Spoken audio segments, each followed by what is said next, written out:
With a heavy focus in Washington right now on cutting federal departments and cutting federal funding, comes word that a prominent research center in the Adirondacks is losing out on federal money approved by Congress earlier this year. Congress was able to avert a government shutdown last week, but it came at a cost for research centers like the Trudeau Institute in Saranac Lake, which has received word that it is no longer getting federal funding for critical upgrades. We just received news, obviously the continuing resolutions that had been pushed at the end of December of 24 because a budget hadn't been passed for 25, and then the continuing resolution that was just passed just recently did not include the appropriations for the fiscal year of 25. So therefore, the money that we were looking forward to try to receive, unfortunately, was left out of the bill.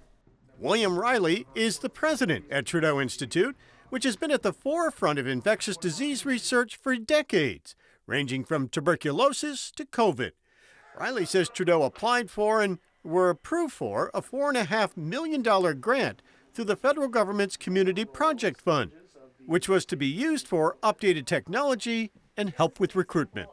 We wanted to recruit new faculty here to the Institute to expand the growing staff here at the Institute, but unfortunately with not receiving the funding, we're not going to be able to recruit new faculty. Science is not, unfortunately, a cheap endeavor.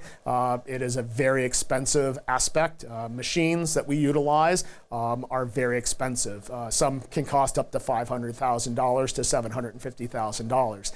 And these pieces of equipment are highly specialized in what they do.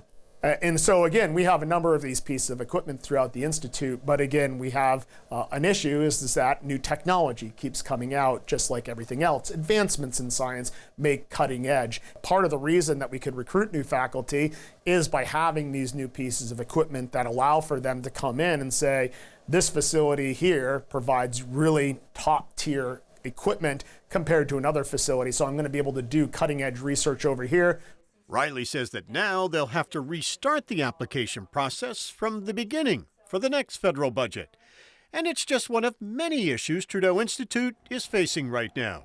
Like other departments making efforts to reduce costs, the National Institutes of Health last month issued a rule that would cap new or future indirect costs for grants at 15%.